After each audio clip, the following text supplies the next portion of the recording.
This is the Crystal Chronicles, your Dissidia Final Fantasy Opera Omnia podcast, with Kreese, Mino, and Mark, bringing you all your Defo news and talk. Welcome to Season 3, the Chaos Era. Now let's start the show.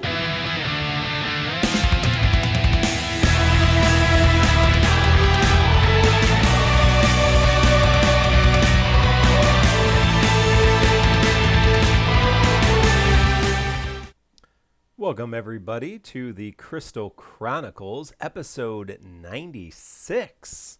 Can you believe it? Recorded on April 7th, 2020, here in the United States. I'm glad all you can join us. Wherever you are across the world, we appreciate you being with us. Either you are live on Twitch, watching video on demand on YouTube, or via podcast, or right off our website, tccpodcast.com. We welcome you here. If you are a part of our community, jump onto our Discord and join that. Now, we did get together earlier this week for a TCC unofficial Squex stream. Now, the normally scheduled Squex mobile stream for Dissidia Final Fantasy Opera Omnia was not able to happen because of the COVID-19 crisis. So they did release the slides a little bit before 9 o'clock my time, Central Daylight or Central Standard Time. So we decided to jump on, Kreese, Mino, and myself, and we did record about 90 minutes going through those slides, full with technical difficulties and anything else. So that is on your podcast apps. That is on our website, tccpodcast.com. It is on YouTube, and it should be, as of April 2nd, still on Twitch video on demand.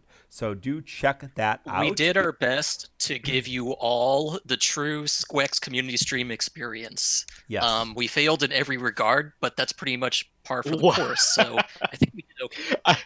My only regret is that we didn't get the co-ops running, because I think it would have been nice if we got the co-ops between the slides. It would have been 6 hours. But I mean, like, Square Enix Joshua was there, and he was like, "You guys should do the challenge in our stead. Do 18 unique characters." I would have really loved to imitate that, but we were. You know why he said 18, right? Why? Because he wanted someone to refresh their bells. Yes, most definitely. That's Anthony, thank you for the gift of 5 Tier 1 subs. I appreciate that, and shout out to Anthony for those of you who have been gifted a sub. I do thank Arias Music for the bits, and Taz for the Prime, and I think Dreamy resubbed with Prime as well. But thank you all for your support. It does help, and we've...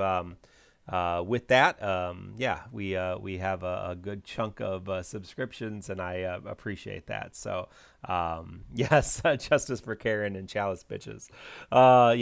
Dreamy did change his name back, I think, in thing, but we will all, each of us is our own Chalice bitch from time to time. So we each hold the Chalice when we can. That's so funny. But thank you all. We appreciate the love, and that's why we come back and we just like to do this. But we do. It does help that you all seem to enjoy it too. So do check out the TCC unofficial Squex stream. And I also did not a should you pull in 5 minutes or less, but I did a should you pull my April pull plans. So that is on YouTube exclusively. So check out our YouTube channel, and you can watch me walk through what my plans are for April. And that does bring us to the news of the day, which is we do have an April schedule, and we got all of the slides that kind of walk through what we're talking about in the day and in the time. Check out that is in game. We did get some quality of life, most notably the friend management. We are able to delete more than one friend at a time. So all those inactive friends that are kind of compiling up in your friends list, you can delete them all at once instead of one at a time. And now the free ability use. So before they had changed it, so when a character got a free ability like Ultimecia, after her EX, she gets one free ability. Pinello starts with a free ability. So instead of it just being green inside the number, it's pulsating. It's kind of annoying, actually. But they really just want to make you sure you know that's a free ability. So super awesome. We also got the early April Chocobo panel, so check that out. And we got Vayne's costume. And what do they call it? It's his final form or something stupid. What do they call that costume? Do they have an official name for that, Mino? They do. I don't know what it is off the top of my head. He's more shirtless. I'm just going to refer to it as a shirtless Vayne.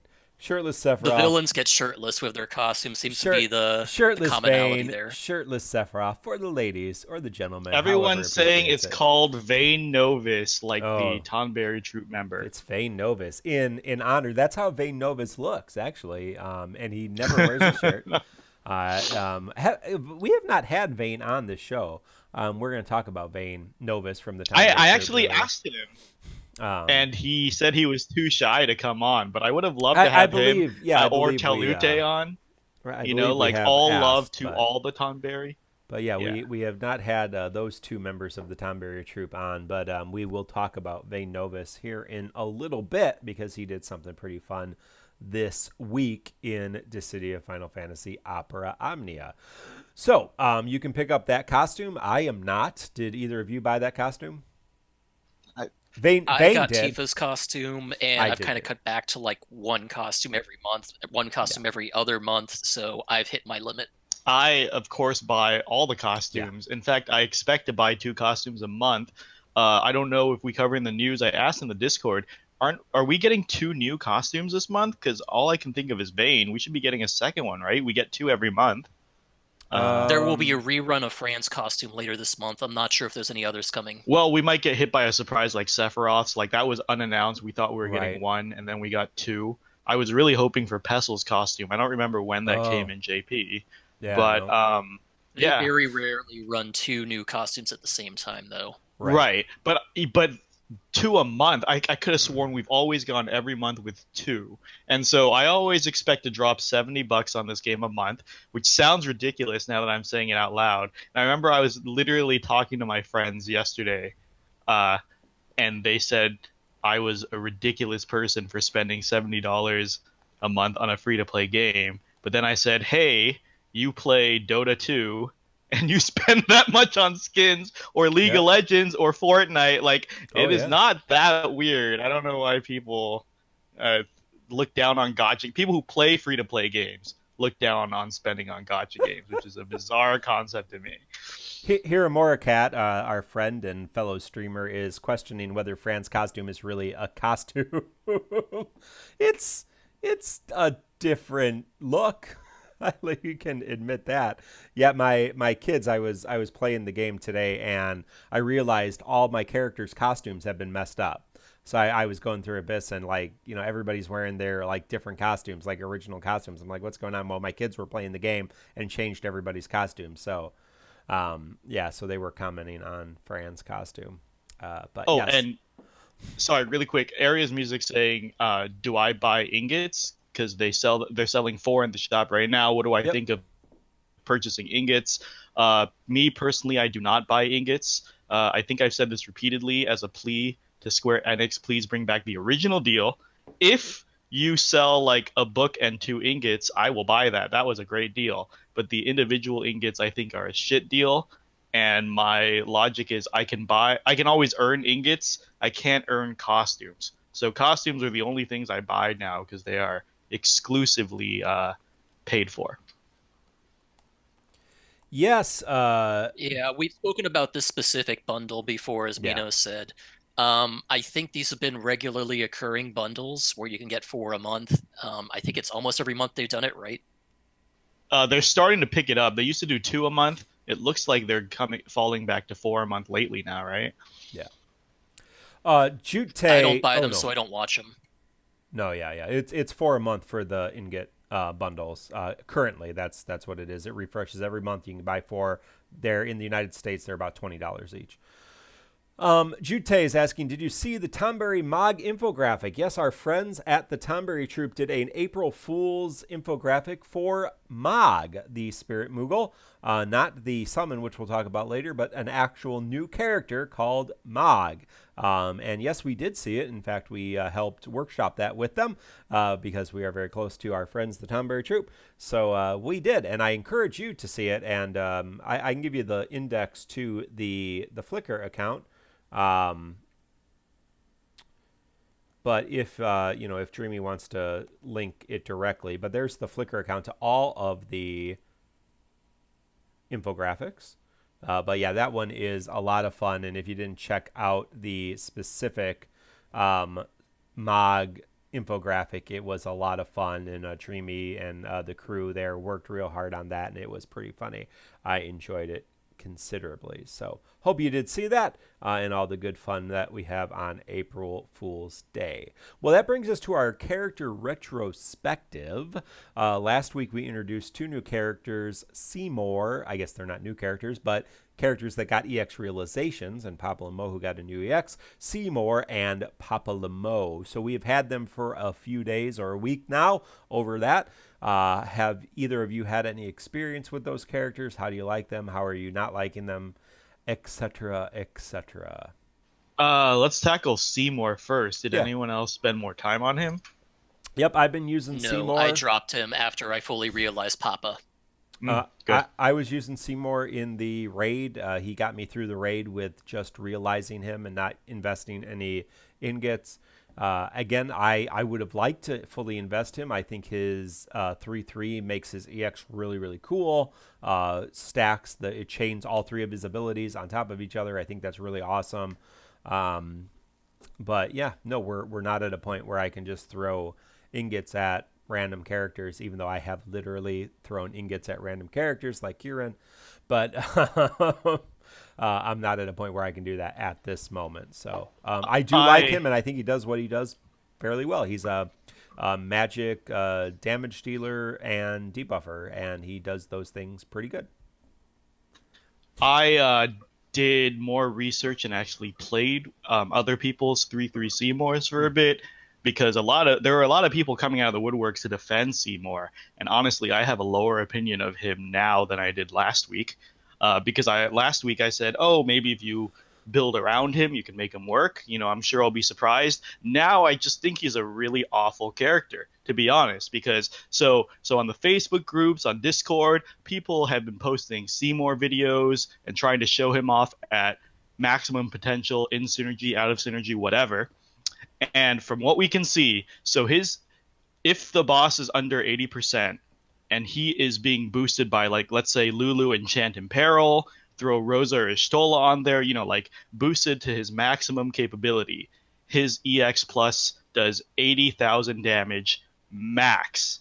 And then while I was re-clearing entropy a ton today, I realized a lot of launch EX plus characters, as in like the first wave, can do 80k with their EX pluses easy, like Cloud, or I forgot some of the even earlier ones, Ferris maybe, and Cloud was the first one. There's no one earlier than him. Right.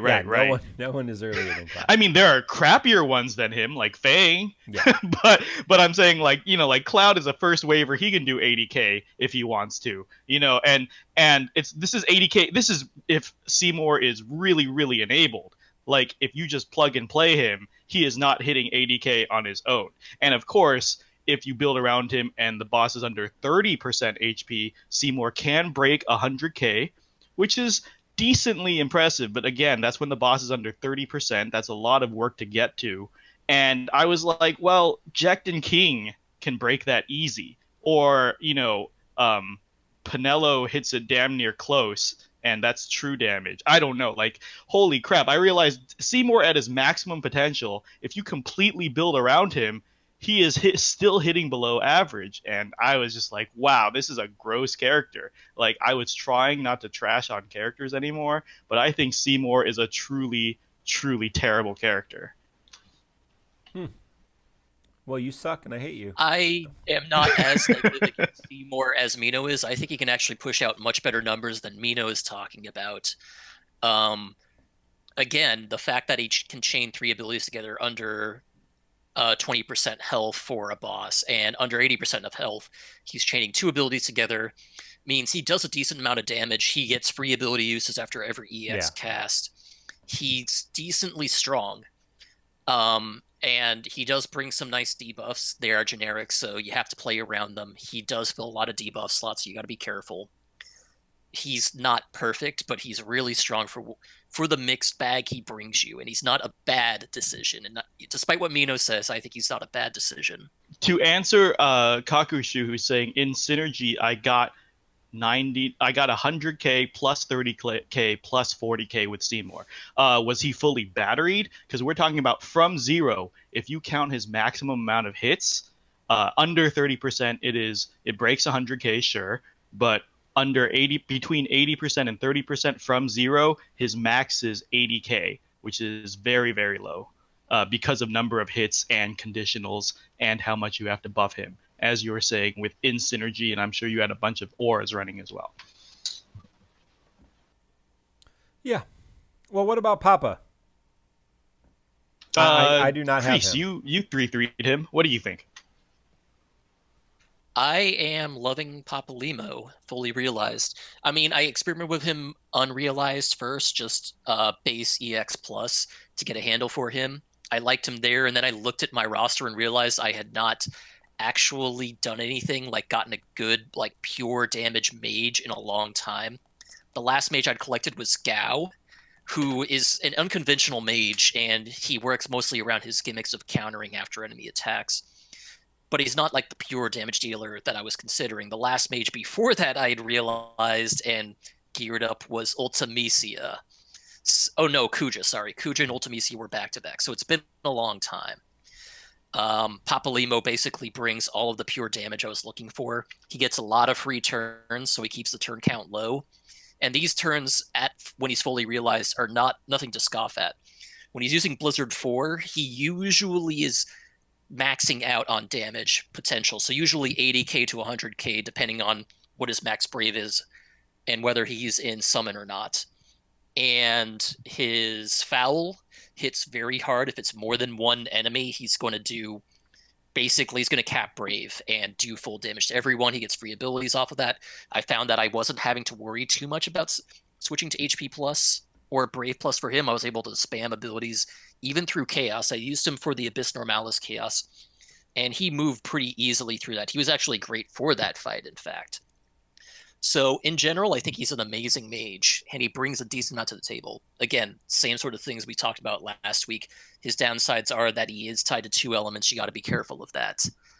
If an enemy resists or absorbs one of them, you're probably going to have to pick someone else. But he can work in many situations, and he's been a great use for me as just a pure damage dealer that I've been missing. I agree with Kreese. I saw tons of 3-3s in co-op. I only 0-3'd him. I was tempted at a point 2-3-3, but I held on. Thank God. Opposite of Seymour, I have a higher opinion of him this week. I think I would even call him strong. I would give him a strong rating. There's a good number of entropy tiers coming up that he's actually very good for, especially the next one. His splash damage, his AoE damage is not to be underestimated. And if you enable him, he can go far. And he's really, really fun to play. So I do think he's actually a very strong investment if you like his playstyle. If you need a mage like Kreese does, Kreese gave a good example of the context of his roster and why he maxed out Papalimo. I think he's great. But if you're a meta hoarder and you have like Amp, Ulti, etc., you're not hurting if you skip him, but he is definitely a very good addition. Mark, do you have any thoughts on him? Yeah, I mean, in the few Pablo modes that I was able to play because of disconnecting co-ops, he seems really useful. No, I've always liked Pablo Mo. I liked his kit in the 1535 era. I did not get his EX, so I don't have any really first-hand experience besides the co-op and the friend unit kind of stuff. But yeah, no, I think he's doing good numbers and good damage. And yeah, if you got him, I'm sure you're going to not regret using him at all. Oh, I want to add that we've discussed this on the Discord. A lot of people were arguing if you should use Foul right after the EX or save it. I think our conclusion was that in a vacuum, under perfect conditions, Papalymo should always hit right. EX in 2 abilities. So if you do the EX and then you do an ability and then foul and the free ability, it's actually better because while you have his polyglot buff up, and that if you spend foul, you spend it up, he gets an extra 20% increase to his attack. So you might as well hold on to that, then use foul, then pick your stance, and then go into EX rather than spend it right away. But of course, do whatever you want. We're just, theory crafting. I'll also point out that it's often better to trigger the EX while in fire stance to get the fire for the massive double HP hit. Then use Blizzard to get into Umbral Ice for the Brave regen going into foul, so to make sure you definitely cap on the damage. And then you can easily switch back to Astral Fire by using your fire spell again. That's how I've been doing his rotation as I've been playing him. Keimhard saying, oh wait, no, this it's being answered in chat, but Keimhard saying save foul and use what? Brave plus? No, we're saying use the EX, then an ability, then foul, then your free ability. At the end of the day, if you math it out, you're still getting the same amount of ability uses. You're still getting your free ability uses. You're just delaying it slightly to increase the ability count you spend before the foul.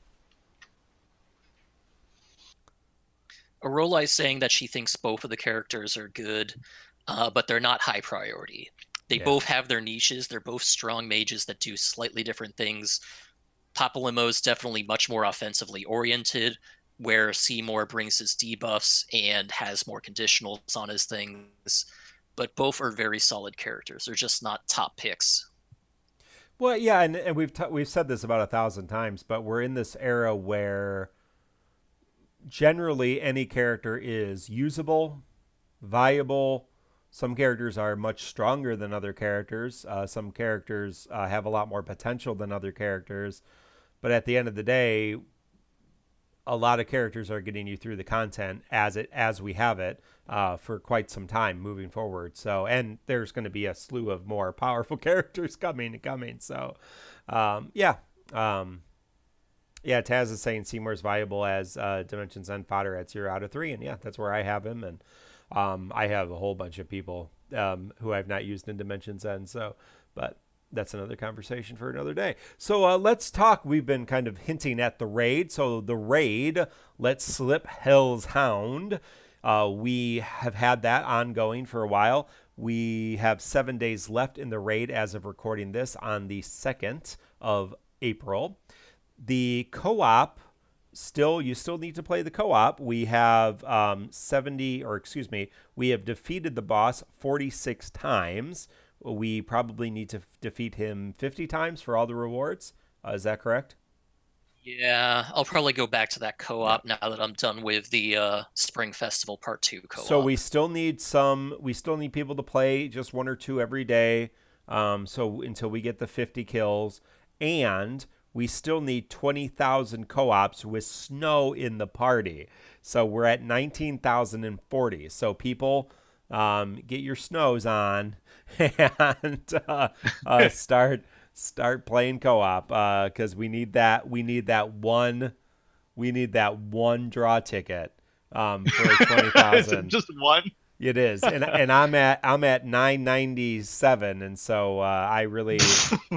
I mean, the 300... with no banner in sight that you're planning to spend them on. And 350 other tickets that I can't claim right now. But I really do want that one ticket. So if you guys can help me out for that one. Yeah, 1 ticket, 1 EX. 1 ticket, 1 LE, or 1 LD. 1 ticket, 1 burst. That's all it takes. You know what that means, though, Mark. If you get first ticket X, you can't stop there because you're going to run out of tickets that are going to expire. Yeah, I have a problem. I have an ongoing ticket problem. So thank goodness Selfie's coming. So hopefully she'll take some of my tickets, and then Leo. But yeah, that's it. That's the only. And if I'm still at this point, then I may not gem the lightning banner. I may just ticket the lightning banner, and be like, what the heck? What am I gonna do? So it goes.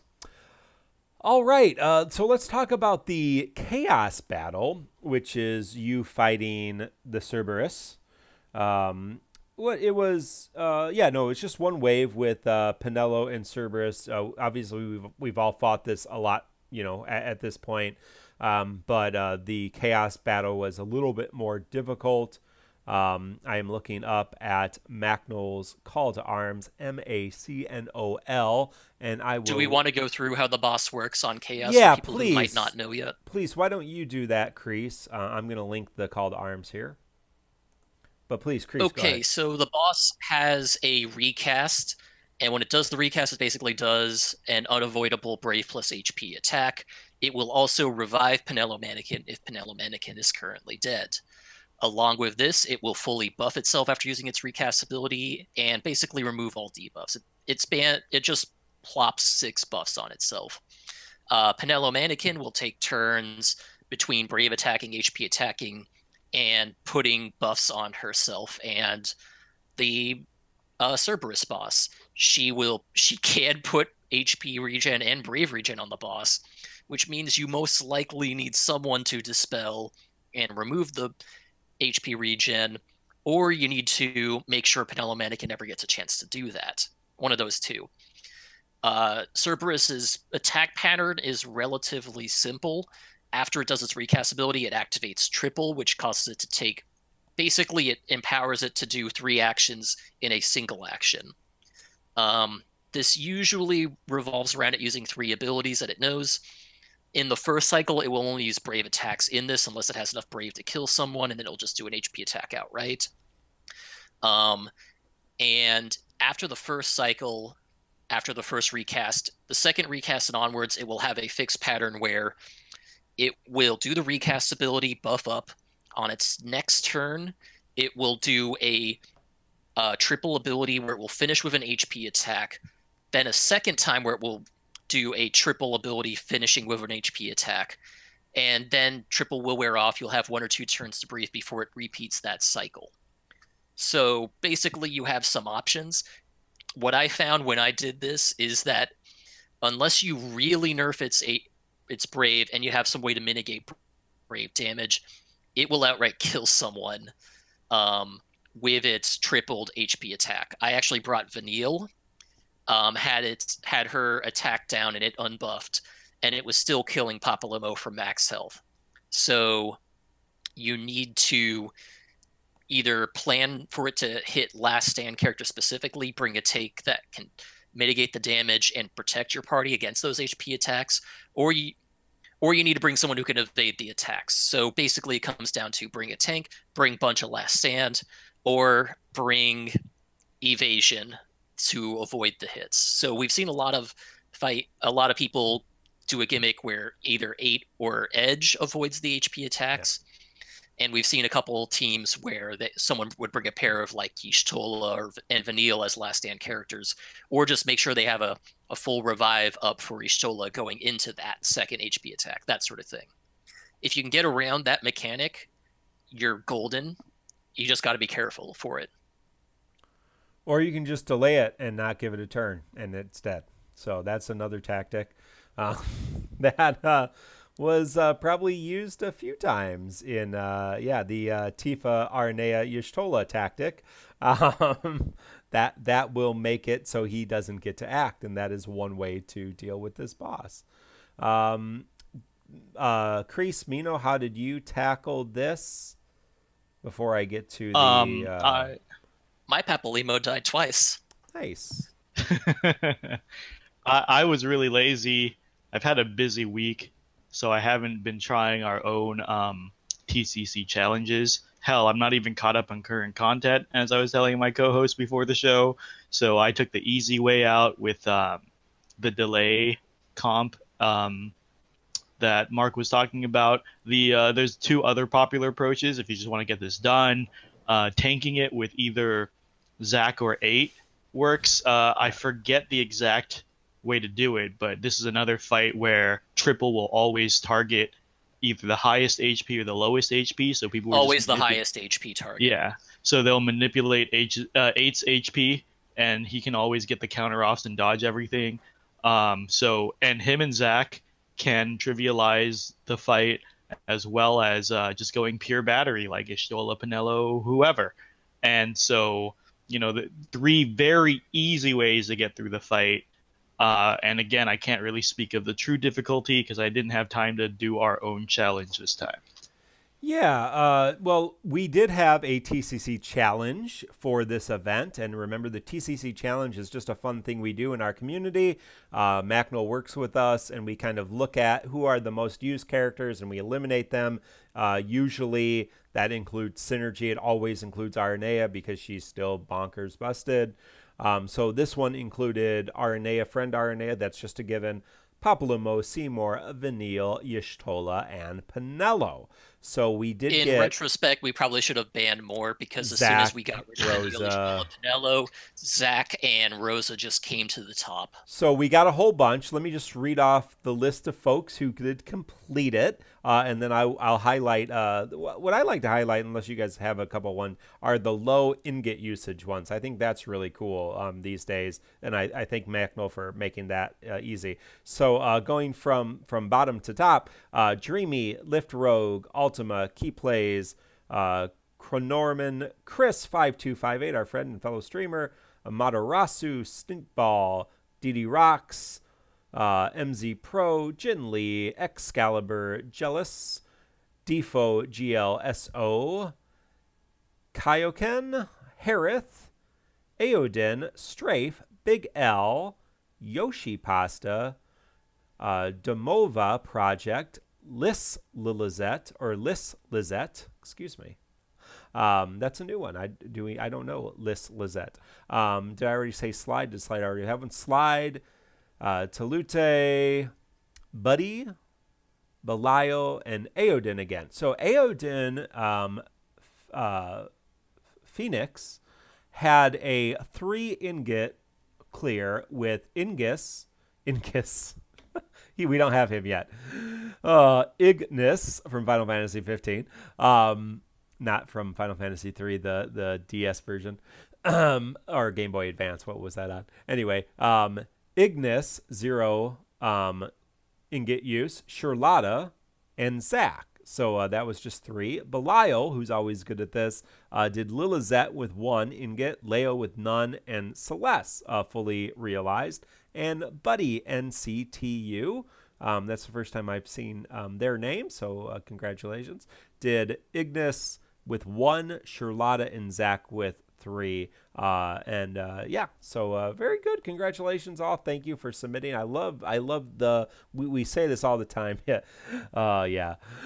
say this all the time. But thank you, Macnol, for organizing all of that. Thank you all for putting those videos together. I think it's so helpful, especially to new players. If you are a new player, even if you're 2-3 months old, we're talking about characters like Vayne tonight. It's really helpful to actually watch somebody play some of these characters who's really good, and some of these people we've just listed are really, really good players, and so it's good to watch and see kind of how they play and what decisions they're making, especially people like Strafe and Jin. Other of our friends actually have guides and are actually speaking and kind of telling you what they're thinking as they make those plays, and it's so helpful. And so thank you all. This is a community effort, and we just kind of highlight it. So I'm so thankful that all of you are kind of putting in your part and doing that. And I do encourage you, if you are new to the game, go to Reddit, go to our Discord, check out the index of Call to Arms video lists. And MACNOL is Macnol's name on Reddit or on our Discord, and get that taken care of, because super, super helpful. All right, well, that brings us to a new event, one of many. We're not going to go over the slides because we did a whole show on the slides, but we'll talk about what we got, and that is Abyss Normalis. So we got a new permanent Abyss. It is a 3-stratum Abyss. Now, originally we thought it was going to be Chaos or Cosmos difficulty at the most, but the 3rd stratum does have a Chaos difficulty fight once you clear it. So once you clear the Cosmos, you do get it. Now, each stratum and each sub-level of each stratum has different codes or different restrictions. Stratum 1 has high magic resistance, high melee resistance. Stratum 2, you can only use red and blue crystal characters, with a substratum only yellow and black, and then the other one green and white. Stratum 3 is no sword, regular sword users. You can still use buster swords or great swords. Stratum 1 is sword, bow, and staff users. Substratum 2, of Stratum 3 is only great sword, gun, and daggers. So you have some pros and cons. Either enemies are getting buffed or your party is getting debuffed just because you're on that stratum, and you're locked out to only use certain crystal colors or certain weapon types. So you can see that right from the stratum. You get on the stratum, it has a little code in there, and then when you get on, it will just lock out the characters that you can't use. So that's how Abyss works. You have to unlock all of the nodes, obviously, to defeat the stratum. It doesn't lock characters like a heretic, but you can only use the certain type. So if it's white and green, you can only use those crystal colors. If it's no swords, you can't use sword users. So that's how Abyss works. We've had it in beta for a while. We just had it in the special Final Fantasy VII event. But this is now a new permanent Abyss, and it did bring us permanent rewards. So more ingots, more books, lots of tickets that are sitting there unclaimed, and other things too, weapon tokens, armor tokens, all that good stuff. So yeah, so first, I guess, guys, Kreese and Mino, this is now the real Abyss. Now, we talked earlier about our opinion of the Final Fantasy VII Abyss and kind of how restrictive it was. How do you like this now that this is the permanent event? What are your feelings on this Abyss?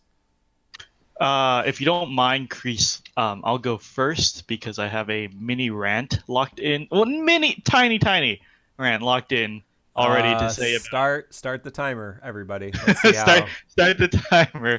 But I mean, besides the basics that Mark already covered, I think codes are an amazing system.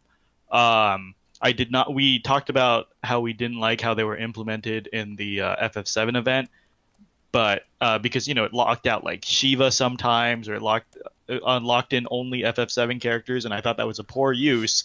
But the way they use it, where some of the stratums are like only yellow and green crystal characters or something like that. That is a lot more creative than the old way of saying use a yellow crystal character, use a green crystal character to fulfill the mission, right?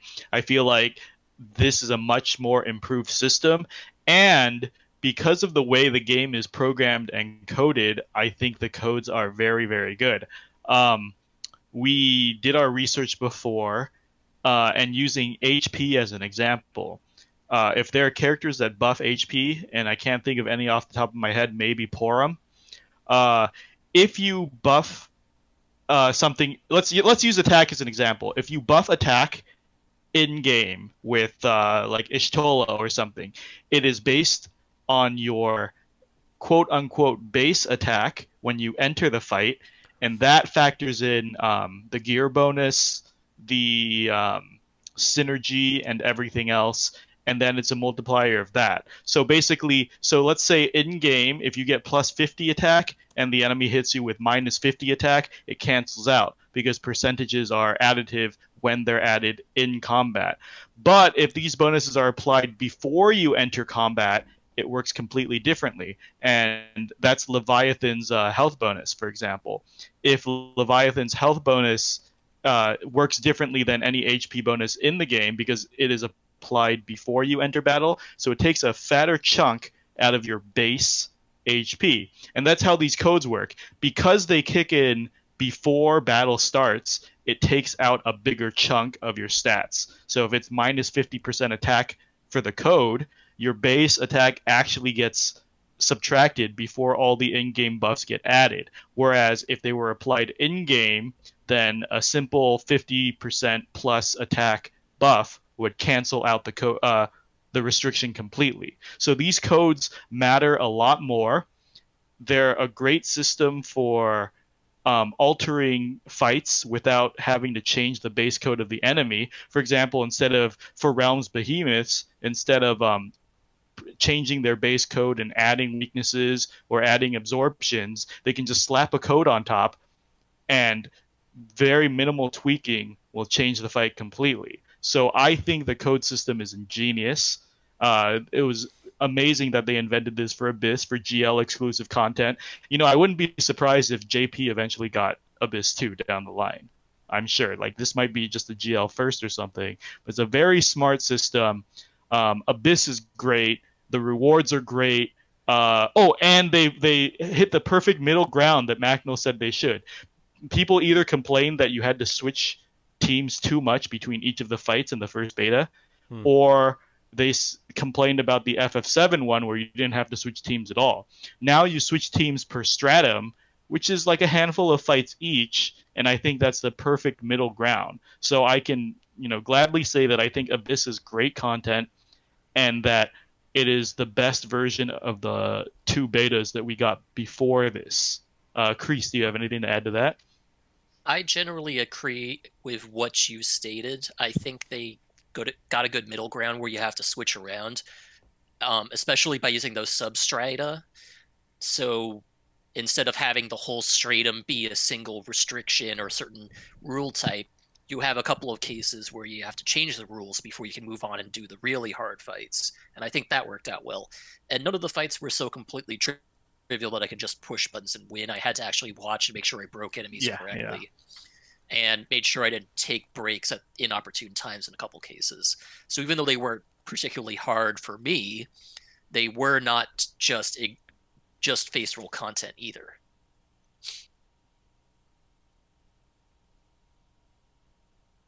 Yeah, that was a long silence, so I'll edit that one out. We were waiting for you. We're waiting for you, Mark. No, I like it. My big question is this, because for me it was whatever. I had to, it took some time. I had to find different teams. It forces me to use teams that I may not use before, but I've got so many characters at this point that it's really not a big deal. So my question to the community at large, the people joining us right now, but people listening to us during the week, if you are a new player, and what do I mean by that? Maybe if you've been playing less than 3 months since the start of this year, how are you finding Abyss? Is it challenging? Have you found yourself locked out? Like, I don't got any, green crystal characters, etc.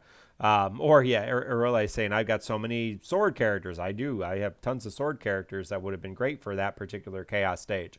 But yeah, what are your experiences as a new player? Because I'm guessing for myself, for Mino, for Kreese, for a lot of our friends who have been playing for well over 2 years now, we've got a huge roster. This is not, we're not going to find a situation. It may take us, I can't use my normal support, but okay, so who do I have to go back to?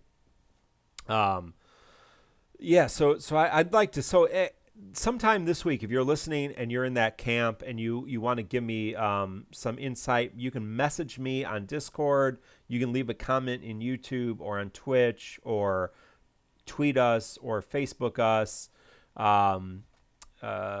Just at me in our Discord, or just message me directly in Discord, just to let us know what your experience is. Because I would I was thinking about doing it before the show, but I figured I'd just use the show for what the show is for. I'd like to see, because I'm guessing, I don't want to speak for the two of you, but I'm guessing this was not particularly challenging for the two of you. It was not particularly challenging for me, but I imagine if you're a newer player, this would be a very difficult content. So, any thoughts on that, or have you guys finished this? Well, like Kreese said, it at least made me pay attention.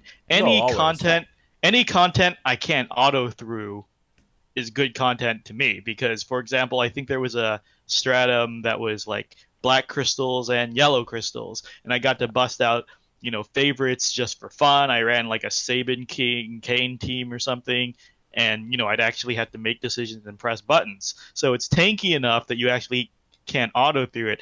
Any content you can't auto through is good content to me, in my opinion, because for like, let's say Vayne LC, I'm autoing through 90% of the stages. Right. Like the normal mode, I am autoing through all of that. Yep. Literally all of that is auto. Yep. And then for hard mode, I am autoing all the trash stages, paying attention only on the boss stages. So that is easy content. But content I can't auto through, which is most of Abyss, that's good enough for me. Yeah. Kreese, you had something you wanted to add? Yeah, I was just going to say that a reminder, this is permanent content. This is actually permanent content, unlike Abyss Beta, which was technically a non-permanent content, but lasted so long it was basically permanent content.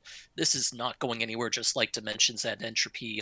You can take your time on clearing it, and if you cannot complete everything right now because your roster is weak, then you can just put it on the back burner, wait until you get some better characters, and keep it in mind as you go forward and you're choosing characters to build. For example, say you don't have a decent roster of black and yellow crystal characters, and you're finding that substratum really difficult to deal with. Well, look at who's coming up in the future who is a black crystal character or a yellow crystal character. See if there's someone you might like and whether they'd help fill a hole in your roster to help you move on. Well, and that's, again, that's maybe another follow-up question. Thank you, Arius Music, for the bits. The follow-up question for those who are newer, I'm guessing, again, this does not change my pull plans. I'm guessing it doesn't change your pull plans, but if you're a newer player, does this change your pull plans? Did you realize, oh, I don't have any yellow crystal users, or oh, I don't have any bow and arrow users. So that kind of thing is something I'd like to know, to have some insight in, because again, for me, this does not change my pull plans. I mean, I had more than enough characters in every situation that it was not an issue. Now, it may, moving forward, there may be times I'm like, oh, really, I'm really short. But at this point, I'm not stepping back and looking in my spreadsheet and like, trying to track all my crystal colors. I'm not doing that. Hey, thank you, Kreese, for the bits. He's on the show, so. But for maybe those of you listening, maybe that's something. So we do have a chaos fight in this, and the chaos fight, I have to go, I should have been to it here, is in the last third stratum. After you clear the stratum, the actual Cosmos fight unlocks a chaos fight. And during this, so this is, the code is no sword users. The foe has increased attack, increased speed. The party has decreased attack and decreased max brave. That's always fun, right? That speed buff was noticeable when I did this, by the way. Yeah. Oh my god, some of the bosses can move fast Right? if you're not watching. Again, like I said, the way the codes are programmed makes it really, really affect the gameplay. Like when they say plus speed, minus speed, you can really feel the speed difference. When they add attack to the enemy, you can really feel how hard they hit. So, well, I imagine this may have been a little bit of a trickier. We have, I can't see the exact number yet, but 34 videos at the Call to Arms. So Macnell's Call to Arms is up. Let me just hit that here so you can check that out there in Twitch chat. But this was a 3-wave fight with two heretic skull dragons was wave 1. They were resistant to melee and ranged, weak to magic. Then you had 1 or 2 heretic magic halos. 2 heretic. Yep. 2. They aren't resistant to anything initially, but remember, these are the bosses, the funny clown bosses, that they change and they get these black veils and white veils, and that impacts what they're resistant to and everything else. They get elude and shields and all that kind of stuff, so they're kind of annoying. Then the final wave was the heretic elemental behemoth that we just had in tier 9, right? That is resistant to everything, all 3 types of attacks, but then has an elemental weakness that it cycles through. And that was paired with a heretic ultima weapon that is just a heretic ultima weapon and can do crazy amounts of damage. So I imagine, given that, this takes out sword users and debuffs your party, and they were a little bit more buffed, This could have been a problem for some people. For example, the problem that I foresaw in this is there's some elemental resistances you need to get through. And so Yuri, Onion Knight, those are all sword users. Those are both sword users that would have been really helpful in this particular fight. You can't use them. You can obviously use Lulu. I used Paladin Cecil. So I used Emperor Paladin Cecil Pinello. That was my team, and I was able to do it in 70 turns, not playing particularly well. Yeah, Ramu's saying twins are great in this fight. What did you guys do before I get to what we already have and what the TCC challenge is? Have you? Hey, Squex, Joshua, Gao. Oh, you used Gao in this. Hey, Squex, Joshua. How are you all doing at Squex? How's everything going in there? We missed seeing you. We talked to you on here Monday night, but we did miss seeing you live. You and Glacy. We do enjoy that mobile stream. So we hope you guys are doing well, and we hope all of you are safe. So yes, we are all well. Thank you, and I'm glad to hear you guys are well as well. Did you have a chance to tackle this, Kreese? I finished it before the stream. Nice. The team I brought was Papa Limo. Ooh, nice. I decided to bring him for 3 reasons. First wave was only weak to magic, so I wanted to bring a mage. Wave 2, they start by putting up their white veils, so Papa Limo is great for breaking that. Yeah. And wave 3, the elemental behemoth starts weak to fire. To break its resistances, you need to hit fire. So he hit 3 tick boxes. Along with that, I brought Paladin Cecil and Pinello, basically 2 very strong support characters. Paladin Cecil worked very well in just dealing a lot of damage, and also because I couldn't kill the wave 2 fast enough, he also was able to break their black shield so Papa Limo could continue doing damage when they put that up. And he was really just a solid damage dealer for getting rid of the elemental behemoth before it started switching it around its resistances. So he did a great job for me. Well, Alphanod, who is in our chat, I don't know if it's the Alphanod, but at least someone using Alphanod's name, actually used a full Scion team, and I'm only mentioning this because we crapped on Lise the other day. So Alphanod cleared this with Papa Limo, Y'shtola, and Lise. So very good, and welcome to our community, Alphanod, and hope you hope you do more fun things with Lise. We were encouraging people to use Lise, so I'm glad to see that she has a representation here. So the TC adding.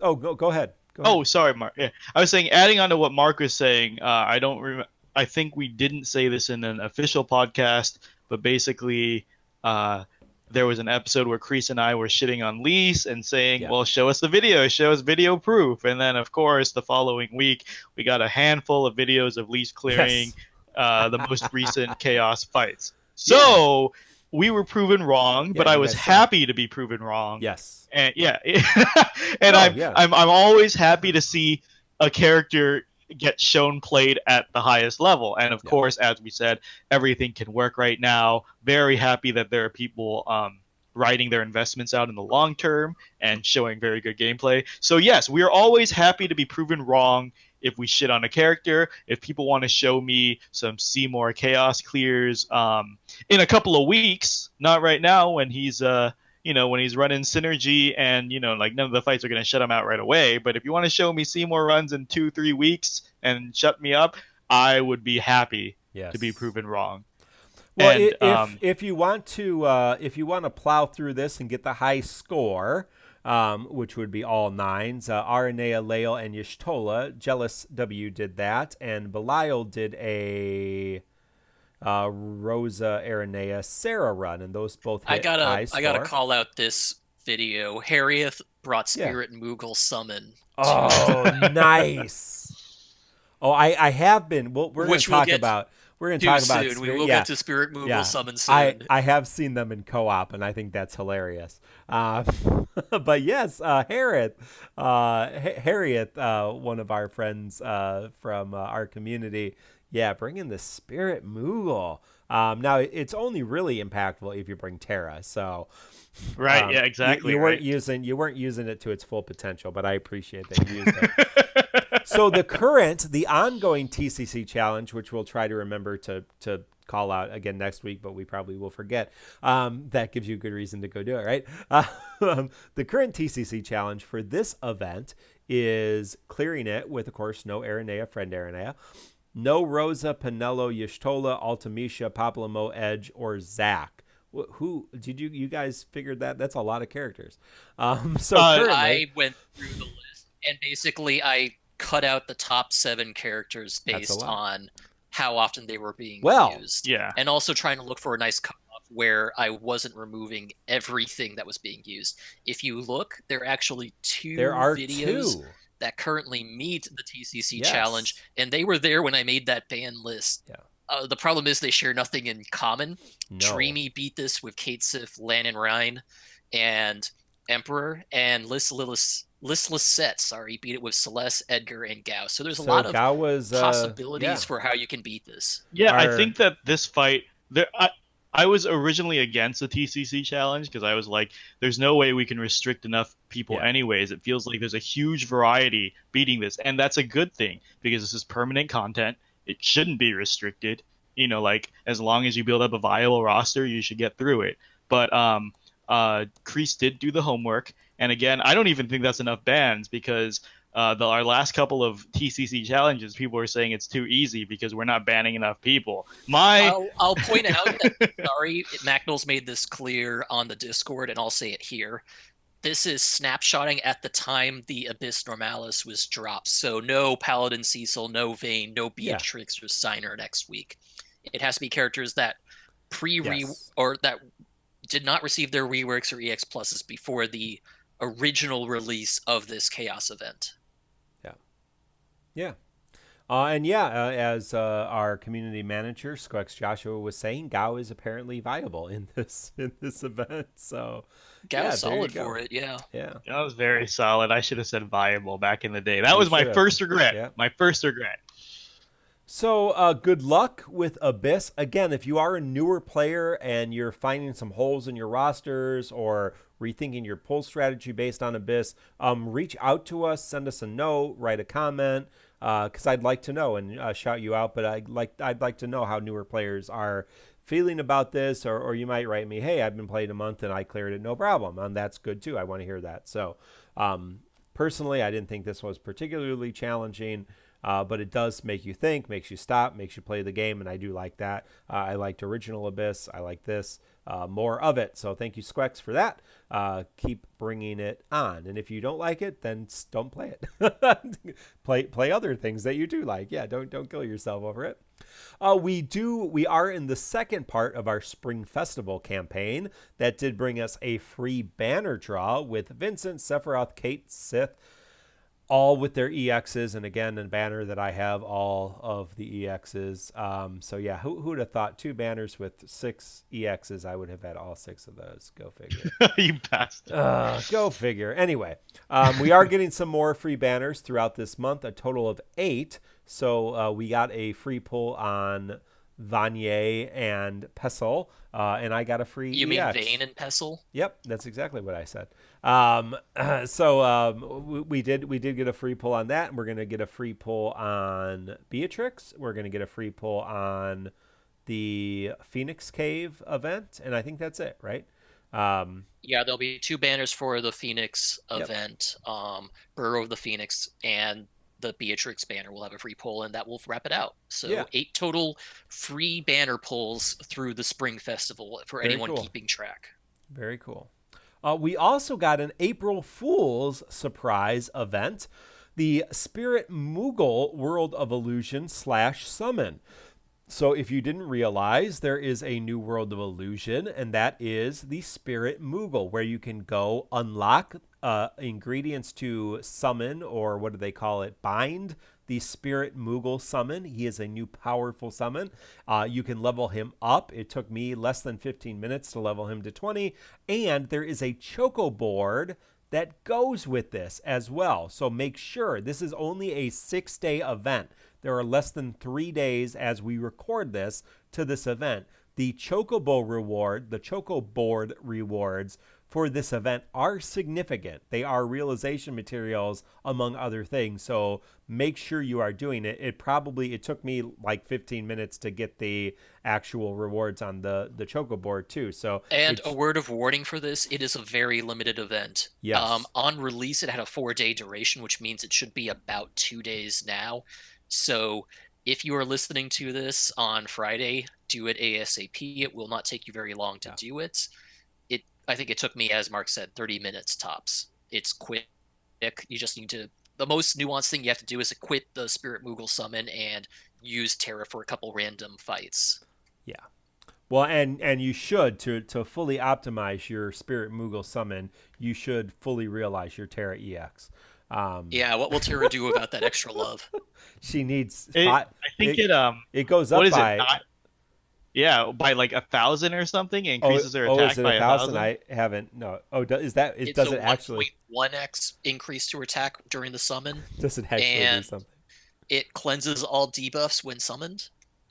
It is. No, you forgot about this. Oh, wait, really? Oh, that's great. You forgot about the secret stat. What is it? Increases Terra's affection. Yeah, it raises Terra's love by 10. Love, This is fully. So this is a great co-op because this is our only very fast summon. So you can pop this summon in co-op after like 1 or 2 attacks. So that's super awesome. It also only lasts for the turn you summon. One powerful turn. You do get a 6,000 max brave bonus. Exactly. So it is actually a reasonable max brave bonus. Three players. It's a great.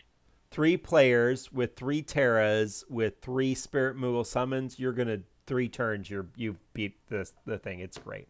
So yeah, very very very powerful. Very awesome. It's also a great reminder that Terra will always love the Moogle more than you.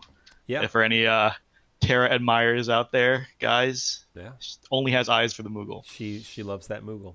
So fluffy.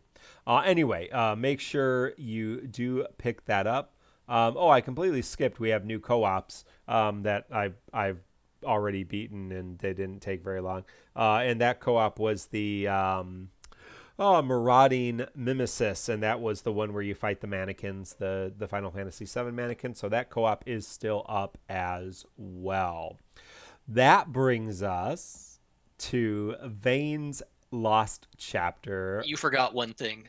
Oh, what did I What? forget? Oh yes, I forgot one very Spring important thing. So yes, from starting April 1st up through April 10th, there will be a new daily mission every day that, if you complete it, will give you a Spring EX token. Once you get 10 EX tokens, you can spend them on a special Spring EX token shop, which has the same list of EX weapons that's currently in the Dimensions and EX shop. So basically, you get another chance at buying a weapon from that list of available EX weapons. To interject really quick for chat and Crease. For Crease, or everybody, Spring EX tokens, I think, are a little more easier to miss. Just like he said, the Moogle Choco board is limited time, you better act on it. The Spring EX tokens, I had to like double back because the events appear one a day in your missions list. And before, all seasonal events were just do your dailies, right? But this one is actually go out of your way and hunt things. It's almost like a hidden Choco board. For example, today it's hunt 2 sweepers or something. So you do have to 10 sweepers. 10?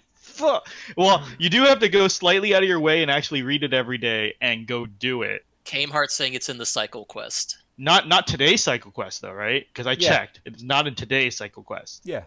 There's no fucking way. Yeah. No. And so these you do have to go out of your way. They are kind of limited time because it's a 14-day duration and there's 10 quests. Everyone's saying it is today's cycle. What the fuck? You guys are wrong. There are sweepers. No, not sweepers. They're the Oh, is it sweepers? Was it sweepers, or is it the yellow right? thing? It's sweepers, right? It's sweepers. No, movers. Yeah, no, movers. The orange balls. The 3 balls. Yeah. Oh. Yeah, never they're mind every then. cycle quest, right? Never mind then. Yeah, movers. But again, these do require some checking because I'm pretty sure you can't do them all from the. Anyways, just be aware. Same with the Moogle board, and also I think Chad is saying, is there any significance to Mog boosting Terra's love? Well, if Yes. you've played FF6, Terra is in a constant quest to learn the meaning of love. So a very loveless life. I mean, it would go a long way to really, you know, inject some love into Terra's life.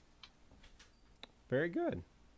And there was some conversation about, okay, what, who's the best pick for this? Who are you going to, because this is a limited time EX token shop, which really kind of for me is unfortunate because I would have really liked for this to last until the Lightning banner, because if it did and I didn't get Lightning in my pulls, then I could have picked her up and not worried about it. But at this point, you're probably not going to pick her up because I'm probably going to pull on that banner. So I'm running out of protagonists to pick up, and unfortunately, a lot of them aren't real good. So so you kind of have to figure out who you need, and obviously some of those characters are a lot better if you didn't want to pull on.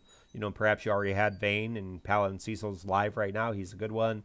Leo's there. He's been useful. Sarah's still very useful. There's all kinds of different characters who are still very useful on that list.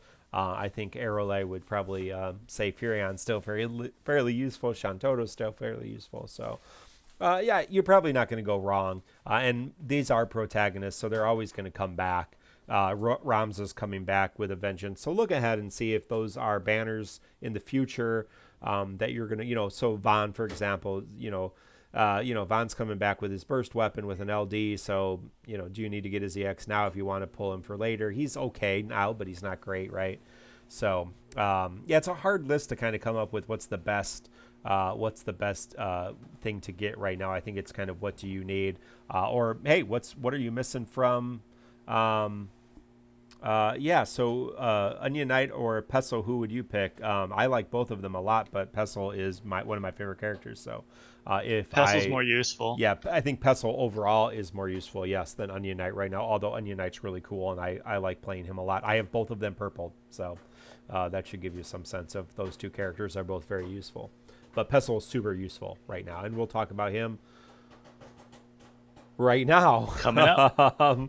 Well, I just want to say, sorry, Mark, I interrupted him a lot, but basically, I take back what I said last week. I think I said last week that the spring seasonal event was a little overwhelming. I feel like it was backloaded. The second part, we got a lot more than we got the first part, and overall, very good spring event. I think Square Enix knocked it out of the park as usual. I should stop doubting their events. I'm I pretty think sure they I usually told you really at the deliver. time too that we still didn't know what the back half would be.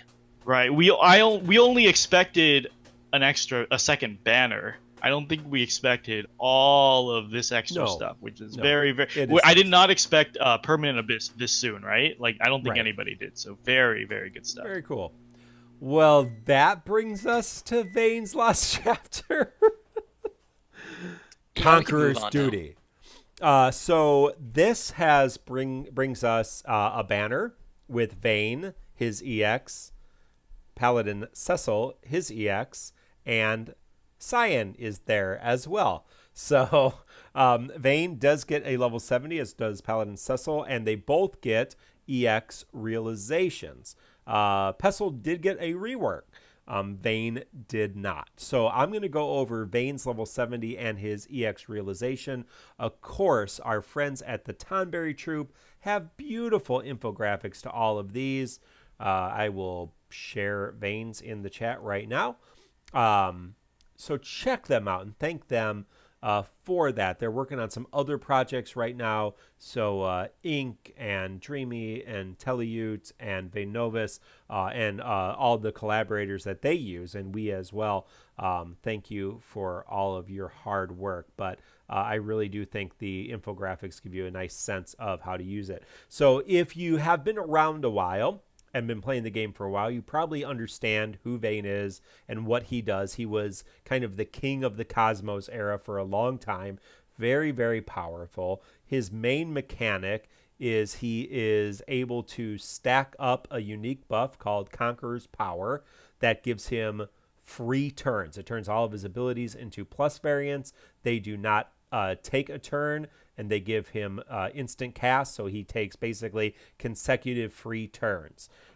He does his EX recovers his abilities, which is super. It doesn't give him free ability uses. A lot of our characters now, they use their EX and then they get a free use. His EX actually recovers an ability, so you can use them when you want to use them, which is kind of nice.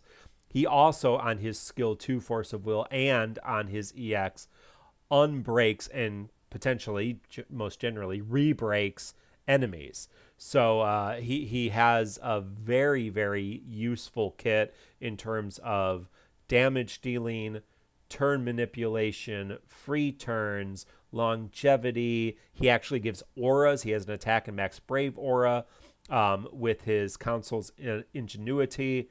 And he also has, I always forget this, but he actually has a invisible debuff when he has his Conqueror's Power, which is a stacking frame debuff. For every stack of that up to 3, it's attack to all, minus 5% attack to all enemies. So that's kind of what Vayne does. He does have very powerful brave and HP attacks called Kick and Pummel, or Kick plus Pummel plus.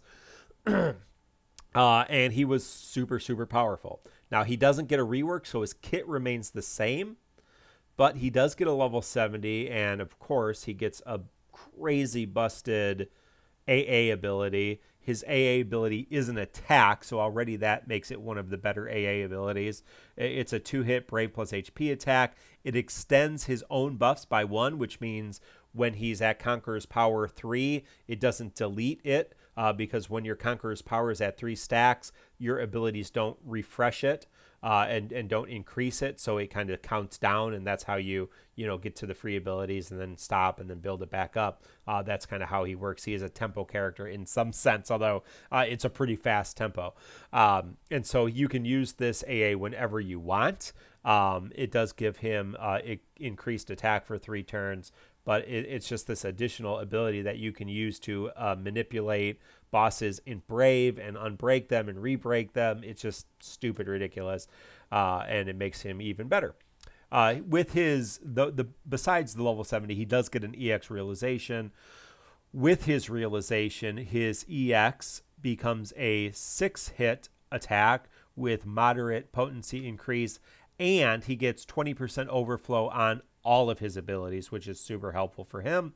When Conqueror's Power, which is his stacking frame buff, is at 3, which is at max, he actually regains Brave at the end of each turn. So basically during his free turns, when he's using those plus variant abilities, he gets Brave gain after every turn, which means he's doing more damage. With 1 ingot, which you're this is tough. You definitely want to at least use 1 ingot, because he really needs the attack and max brave up 40%. Because he's a damage dealer, He's a damage dealer at heart. You want to fully 3-3 him if you plan to use him. You could potentially use him with 1 ingot. I would very much encourage you, if you want to use him with fully realized, but you definitely want 1 ingot. At 2 ingots, you get the 10-turn Council's Ingenuity and 2 turns Conqueror's Power at 1 stack, and it moderately raises the Brave damage he deals with critical hits. So normally in pre-Chaos era, when you played Vayne, you always started with the second skill, Force of Will, which you only have 5 uses of, and that gave you that 10-turn Council's Ingenuity, which increases his own stats and also gives party auras. Now with 2 ingots, you don't have to do that, and he already starts with Conqueror's Power. So if he uses Mach Wave or Force of Will, although you would probably almost always want to use Mach Wave, he'll automatically then be up to 3 stacks of Conqueror's Power, or he can use Pummel or Kick and get +1 stack and just do that twice to start out with. So it does give him a little bit more longevity there. And if you fully realize it, both his EX and his EX Plus, which again, you never want to use his EX Plus. You don't never want to use it, but generally speaking, you don't want to use his EX Plus, because when you use his normal EX, it immediately gives you 3 stacks of Conqueror's power. If you use the plus version, it doesn't give you that because none of his plus abilities give you Conqueror's power stacks. So which is strange, I know, but we talked about this last time Vayne was around. If you use his EX ability, make sure you're using the regular version, not the EX, and learn to time it. And I'll talk about that in a second. But now fully realized, his EX actually cancels all enemy break status and does more damage and overflow. So now not only does his skill 2 break or cancel break and then of course re-break, but now his EX cancels break, AoE cancels break, and re-breaks, which makes him much more efficient. And it's a slow charge. Oh, it's actually slow minus, but depending on how you're using him, you can charge it fairly quickly with a few actions. So it just adds to his kit so much. Now, I really, really think that Vayne in the Chaos era is still very powerful. I think he's still very strong. I think one of the problems is you need to be a little bit more apt to play him now than you did before. Because in Cosmos era, you could pretty much steamroll through content with Vayne. That's not necessarily the case here now. You actually have to play much more intelligently. Now, you can still use him depending on who else you're using. If you're using Aranea and Vayne and Penelo, you'll probably figure it out. But if you want to use him in some other kind of content or with some other kind of parties, you can really, really utilize him well. And I think the learning curve on him, even for myself playing him now in Chaos, is pretty high to actually get the most amount of use. Now, as some people are saying in chat, Vayne is able to solo his own Chaos in his Lost Chapter. And our friend Vayne Novice actually soloed Vayne using Vayne for this event. That being said, watch Vayne Novice's video, Vayne Novice of the Tonberry Troop, watch his video and read his explanation. Your average player is not going to be able to solo this Chaos with Vayne. I'm sorry. Prove me wrong. Your average player is not going to be able to figure out those patterns. Even maybe if unless they try to copy him play for play, even then. It does take a lot of skill to get those patterns down so that you're not just burning through skills, so that you're making sure that his EX is just kind of on a general uptake. So, it is a little bit, there's nothing wrong. WTB Riku, there's nothing wrong with Vayne Aranea and Penelo. Use it. I used it, so don't be ashamed of it.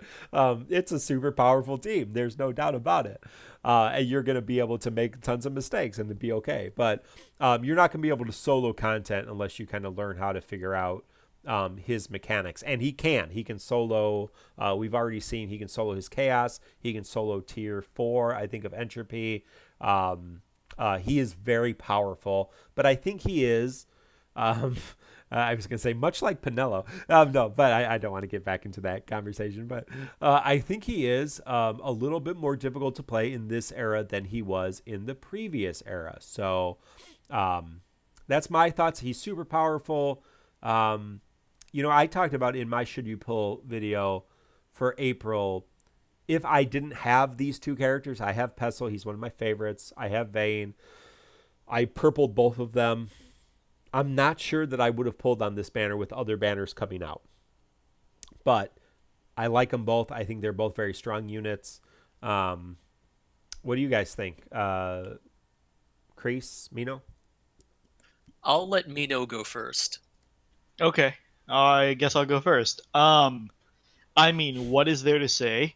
Vayne is an insanely strong character.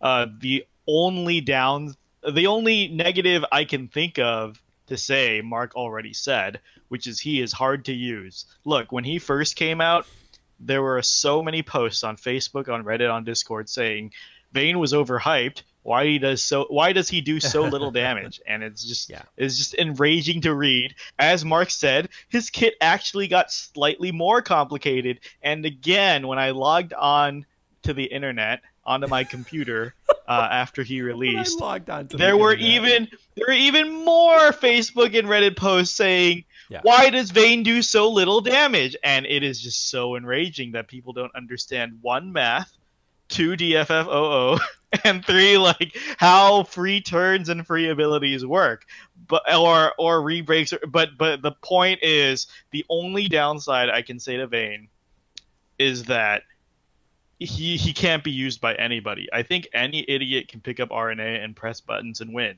And I think Vayne takes a little more thought for fights going forward.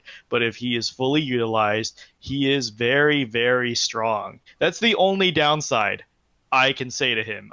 He has rebreaks, he has delays, he has free abilities, he has a little bit of everything. Very, very strong. Now here's a popular topic that I'll go over briefly.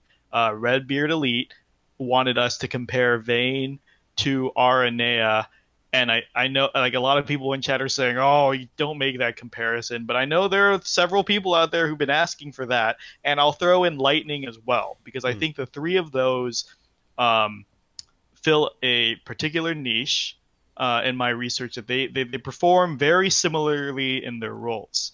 The only thing I can say of is the only reason Aranea, of course, gets the top spot. That should surprise nobody. If nothing else, for her Vital Crusher debuff. She applies debuffs to the targets that enhances everyone in the group by a significant amount, doubles their crit damage. Nothing can touch that. Nothing Vayne or Lightning can do can touch that. And she has much more AoE. So, of course, Aranea, as many people are saying, she's going to be top until LD era, probably, easily. So just always assume she's going to be top. Vayne is a very close second. What Vayne has on top of her is, a lot of people are also saying, well, people are saying pull Vayne or Leo, which I think are way more different than Vayne compared to Lightning and Aranea. And the thing is that Leo's debuff enhances single target attacks. Aranea has one single target attack. That is her skill 1. Her HP plus is AoE Brave Hits. Her skill 2 is AoE Brave Hits. Her EX is AoE Brave Hits. She does not synergize as well with Leo. I'm sure she can brute force her way with Leo. Who cares? But Vayne has way more synergy with Leo. And in my planning, I am planning to run Leo and Vayne in a single entropy, not Leo and Aranea. They have very little synergy, but of course you can brute force that if you want to. I don't give a fuck. But Vayne has that advantage. Vayne is very, very strong. He's a highly used character in the next 3 entropy tiers and the next 3 months of chaos. He shows up all over the place. Like, he has no downside other than hard to use. Yeah, so well, we did not mention one of his other downsides, which is he has a mixed kit. His first 2 abilities are melee. His EX is magic. That can be a downside if either one of those things is resisted. 5DPZ is saying Vayne versus RNA is only valid for sphere competition. Functionally, Vayne should compare to Ultimisha, and I agree. I think his kit, but I mean, there's some crossovers, right? In terms of the free turns, the longevity, the refreshing, him and Ultimisha are very similar. Ultimisha does more AoE damage than he does and does some debuffs, where Ultimisha doesn't do any party auras, but she does do some debuffs. Vayne does no debuffs, but he does party auras. Both Aranea and Vayne do some turn manipulation and break mechanics. Vayne does it much more consistently than Aranea, and much longer than Aranea potentially. But yeah, I mean, and again, Leo, that's going to be a whole nother conversation. But I don't think, again, I think Aranea is still very, very powerful. And it's going to be hard to, dethrone her in terms of the amount of damage and the utility that she brings. But if, and I'm not even sure that I would pull on this banner if I didn't already have this character. And I'm not even sure that I would suggest purpling Vayne depending on what else you have available and what else. It is interesting. We've been talking to people. We plan, all three of us, and a lot of our friends, a lot of the people we've had on the show, a lot of the people we talk to, we plan, we look ahead, we do research. We have things laid out. We know what we're using in the next entropy tiers, and we know who we're pulling on for the next several months, at least this month. We all have resources. A lot of people... I'm not planned out that far. No, What are you no. talking about? You and Mino are, though. Yeah, but I mean, Kreese at least has, you have some, a few weeks. You understand what you're doing.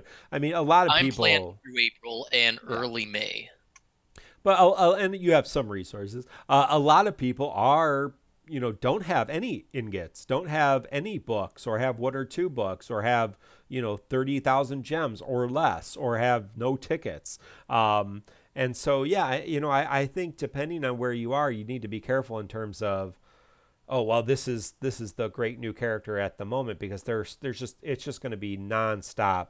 I think there's a little lull after after the end of this month into the next month. There's a little lull, but after that it's just going to be week after week after week. This is the best character, this is the best character, this is the best character. And very truthfully, as Oxy's saying, meta chasing is going to kill you in June. It is a terrifying month, actually, if you want to chase all of the really powerful characters, and even going into July.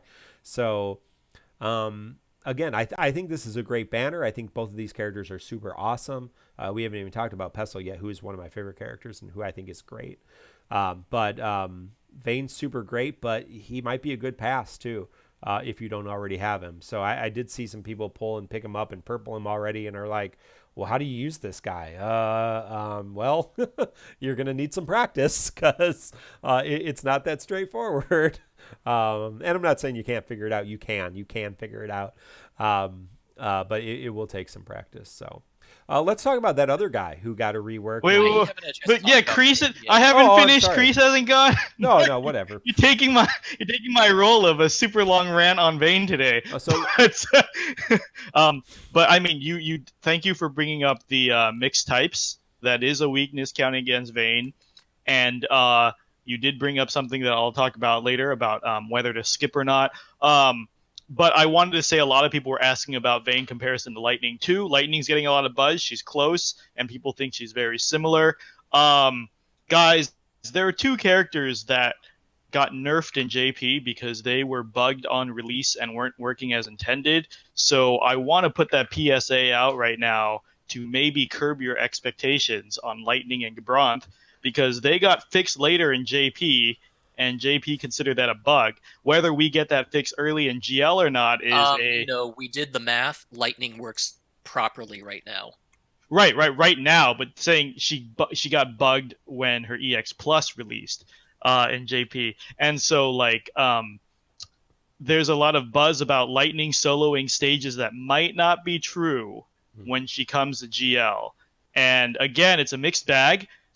We get a lot of bugs in GL that JP had that were never fixed, but also the Lulu friend bug was fixed for GL. So very good possibility Lightning gets nerfed on release as well. Lulu had a bug where when she released, friend units were automatically applying their auras, so people would bring friend Lulu, have the fire enchant automatically without ever having to call her, and that was in effect for over a month and a half. So Lulu was like a popular pull in the top friend unit, but they shut that down really quick in GL. That never happened, so Lulu never quite hit her stride in JP, in GL like she did in JP. So with Lightning, what happened was when Lightning EX Plus came out, her ability turn rate was fucked up.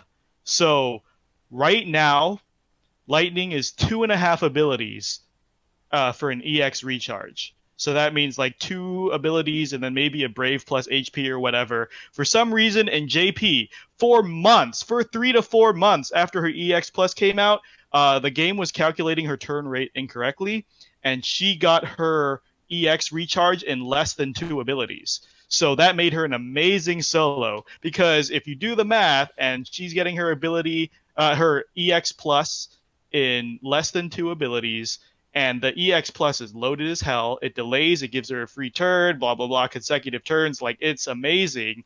It comes up much faster, and she was able to do amazing, ridiculous things like solo Alexander Chaos and stuff.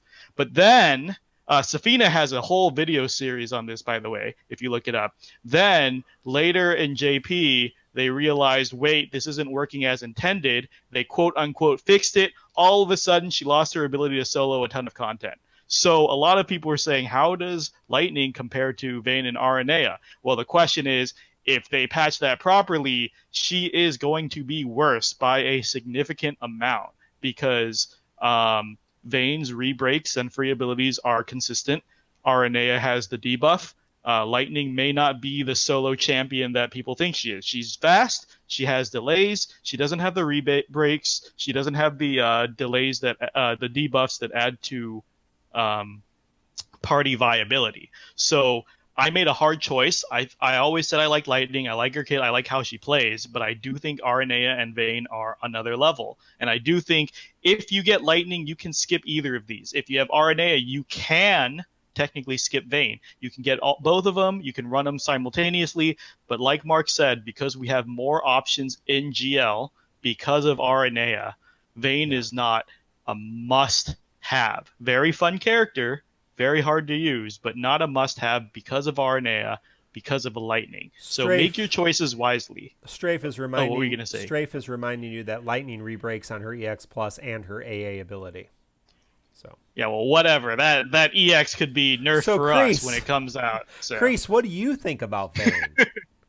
I have experimented with Vayne not much since he got realized, although I did fully realize him and I've geared him up, and I had him pretty well set from his original event. He seems strong so far. I haven't had a lot of chances to use him outside of boosted content, so I cannot say for certain just how amazing he is. He seems to be very solid. It requires you to know how he plays, to plan around his buff duration, make sure you rely on his Brave Plus and HP Plus properly. One thing that I did not hear Mark or Mino really emphasize, however, is that as part of his EX Plus, at 2 limit breaks, he gets a Brave damage multiplier when dealing critical hits. This is very similar to what Cloud does, what Aranea does, which means that his Brave Shave potential is actually garbage if he's not guaranteeing those critical hits, which he cannot do on his own. He needs an outside source to get crits, or he needs to be hitting a broken target. So he takes a substantial damage loss if he is not hitting a broken target that he can guarantee the crits on. And I think that's the one thing you got to be careful of. You probably need a secondary Brave Shaver, someone who can guarantee he's getting the critical hits more often, so he's doing his full damage potential. Yes, thank you. That and our friend Jin Lee did a Vayne video, so I will post that. It is on YouTube. Jin Lee, Jinlee, and how to play Vayne. So check out Jin's video. He is an excellent player. Vayne Novus is an excellent player. The two of them both have Vayne and have been using him. And so check out both of their videos, and you'll probably get a better sense of how to play him in person. So, can we move on to Pestle? Kreese, what's Pestle? I will cover Paladin Cecil. Okay. So Cecil did get a rework along with his EX Plus and 70 Awakening, so let me go through what his changes are. His Brave Plus Light Slash now has a party battery component, which is based on his max Brave stat. Luminous Blast, his HP Plus, now has Brave Overflow and deals HP splash damage to other targets on it, or non-primary targets on it. Saint's Fall now hits more often. It has more Brave hits, and it always deals an HP attack. Holy Flame, his second ability, now is an AoE Brave plus HP attack, so keep that in mind. And his additional ability is a Party Holy Enchant and Party Attack bonus for 5 turns, and he has 2 uses of that if you bloom it. Along with that, he also gets longer buff durations on his 2 frame buffs he gets from his ability 1 and ability 2, so he does not need to refresh them as often. His EX Plus brings a couple of new things. He gets a moderate increase to his attack and max brave. He gets a third frame buff, which is new. He gets that on his EX Plus 0 limit breaks, so just booking him gives you this. And it gives him some party auras. So fully crystal, getting him to crystal 70, crystal strength 70, gets him an attack and max HP slight boost to the party, 10% for each. His new buff, Light to Rend the Dark, gives another party attack plus 30% and max brave plus 30%. So this gives Cecil in total attack plus 40%, max brave plus 30%, defense plus 80%, max HP plus 10%, along with a brave regen and HP regen effect, as long as he maintains all of his buffs at the same time. Fully realizing him makes his EX button just much stronger. He does 2 brave plus HP attack instead of 1. He starts with his EX gauge fully charged, which means he can apply Holy Resist down immediately when the fight starts, which is really nice. And in general, this means that while he's just stronger, it doesn't really change the way you play him. He just becomes a much better support / damage option. He can battery the party when he needs to. Both the abilities that will brave or battery the party are skill 1 and skill and brave plus always. Skill 2 will battery the party if everyone's at max HP, because he does burst healing with his skill 2, which excess healing is converted to brave afterwards. Keep that in mind. He has trickle HP healing. He has trickle brave healing. He has some party auras on attack and max brave. He can do the enchant in peril for the party if you use his additional ability. Keep in mind that depending on certain abilities, he does have high turn rate on skill 2 and brave plus, so be careful of that. He has AoE HP damage. He has a lot of things that make him just a solid all-around character, and I think that's the best way to think of him. He's an all-rounder. He does a lot of things decently well. He doesn't suck at anything. He brings some auras, he brings some healing, he brings some party battery. His big weakness, though, is that he has to rely on his Brave Plus and HP Plus. He only has 6 ability uses for each of his skills, Skill 1 and Skill 2. He has the FF4 thing where he refreshes the durations of his buffs when he uses his EX ability, kind of like what Palom and Porum both do. So he doesn't have to rely on his skills to keep his buffs going, but he probably will have to lean on them a little bit to maintain them over a whole fight. But he can go for a very long time without having to rely on his skills. Basically, the way I've been playing him so far in non-boosted environments is you leave his skills for when you need that battery or you need that brave shave. His HP plus and brave plus are solid enough that they work without necessarily needing to rely on anything else. He is tied to the holy element, though. Be careful of that. If holy is resisted or immune or absorbed, he is locked out completely. He will not do anything.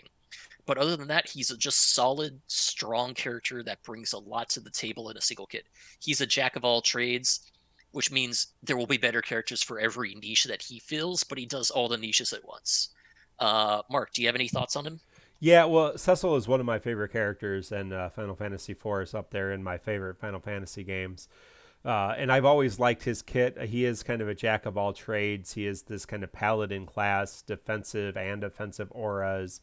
And I mean, you just kind of mentioned you really have to heavily rely on his HP plus Luminous Blast. Luminous Blast is what it's called, right? Luminous something or other. Yeah, Luminous Blast. Luminous Blast, yeah. You really have to rely heavily on it. That being said, it is a 7-hit Brave plus HP attack with splash damage and overflow. So it's a really good HP plus attack. I mean, it's no single attack hits hard if you can get the Holy Resist down on someone and you're not dealing with super high defenses. He hits decently hard. It's not going to blow you out of the water. He's not doing RNA level damage, but he's doing reasonable damage per turn with his HP right plus. Yeah, I mean, and if you consider everything else he's bringing to the party, it seems reasonable the amount of damage he's doing per turn. I mean, he was consistently doing in the chaoses I was running outside of Synergy. He was consistently doing 30 to 40,000 damage with his HP plus, and that was probably not with the most ideal team setups either, just kind of messing around. So I mean, it seems fairly useful. And again, his major abilities are there to upkeep his buffs, which continue to regenerate every time you use abilities. His EX is fairly quick. It is a normal cast EX, so it does charge fairly frequently. It's a normal is his EX cast rate, so it does. I mean, 1 to 2 abilities, 1.5 abilities, or maybe 3 HP plus. It is recharging fairly quickly. It is really annoying when you're fighting enemies that cleanse their debuffs, like the enemy we just fought in Vayne's fight, because that's kind of his big thing. He really needs to keep that holy resist down. But when you pair him with characters like Yuri, him and Yuri pair super well. My new team right now is Yuri, Pestle, and Kirin, because the three of them pair really well. They all buff each other. They're healing, so none of them are true supports, but they're all supporting each other.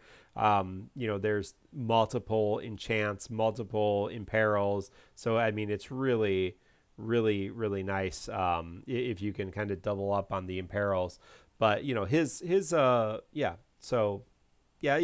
Chris is saying about 2 abilities, or 3 HP attacks. So yeah, that's kind of been my experience. I'll just note too. that it has to do with whether you're relying on his high turn rate abilities. Mm-hmm.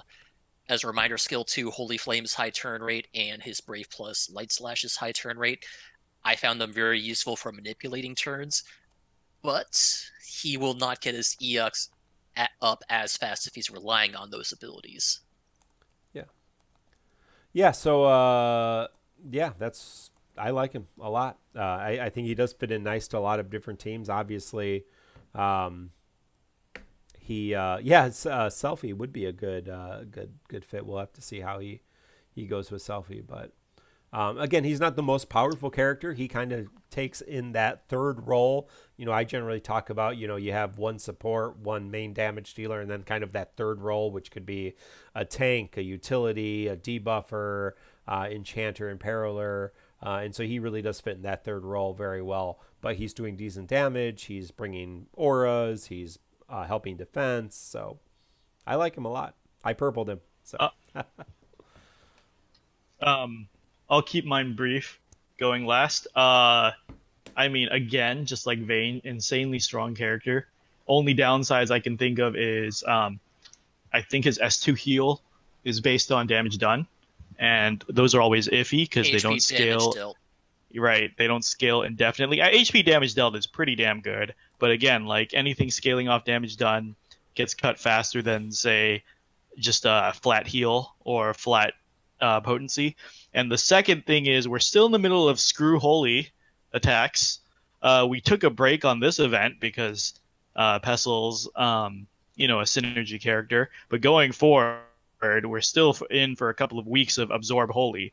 That is his downside, is that he got caught in the crossfire between Yuri and Square Enix devs, where they just said Kieran is in the middle of that. He's caught in the crossfire of the Yuri backlash of, fuck, maybe we overtuned Yuri. Here's another 5 chaos events that absorb Holy.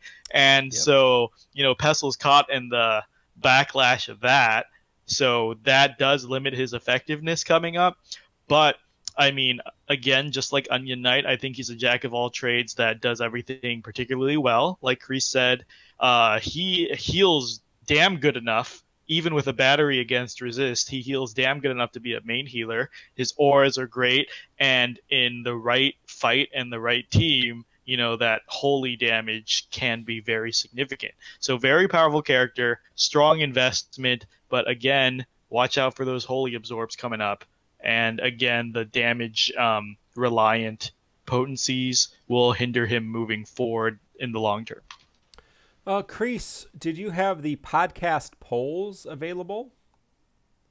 Give me a sec. I'll pull them up. I have them ready right now. Let's see. Yeah. So kind of no surprise since there were no EX weapons on this banner. Most people were going to skip it. Again, Vayne and Paladin Cecil both have been available on previous banners. Paladin Cecil is in the EX token shop and will be available from Spring Festival EX tokens. Vayne was a very hype banner last year, so his EX snapped up pretty quickly by most players back then. There were some people who were planning to gem it, about 4, and some people were planning to ticket it, 6. More interesting is that a lot of people who have Vayne's EX weapon were planning to fully realize it, which kind of goes with what all of us hosts have been saying. 2 people were going to just keep it at EX only, 4 people were going to realize it only, and 33 people were going to fully realize it. Paladin Cecil's a little bit more of a mixed bag, with 5 people planning to leave it as just an EX, 14 people saying they would just realize the weapon, which isn't a bad idea. He does get his buff aura from just EX plus only, so not having to invest ingots. And 16 people, including myself and Mark, realize Paladin Cecil's EX. Very good. Well, thank you for that. This also does, of course, we have a Lost Chapter and a Chaos Battle. And in this Chaos Battle, you fight a beautiful horse that you have to kill. And the it's a 3-wave battle. You fight a armored worm. That's the first. You only fight one of those. It's a fairly easy boss. It does the AoE HP attack, so you're going to take some damage. Which is fine. I was seeing which one, the Iron Worm. Then you fight the Humbabas, 2 Humbabas, and there again, they do HP attacks. They can be annoying, but they're not too terribly hard. Then you get to this single white Killin, and is a nightmare type horse animal. And it has this ability which allows it to, it's called, let me see, Storm Calling. It cleanses itself of debuffs, excluding frame debuffs, raises its max brave, and allows it to act twice in a row. And then it becomes more powerful and increases its speed and everything else. So it can do a lot of damage and a lot of consecutive attacks. So so it can really, really hurt you really, really quick. The nice thing about Vayne, and as we said, Vayne Novus was able to solo this with Vayne. The nice thing is he can manipulate its turns. He can push it back. Obviously, right, if you bring Vayne and Aranea, I don't know that you're going to be able to kill it without it taking a turn.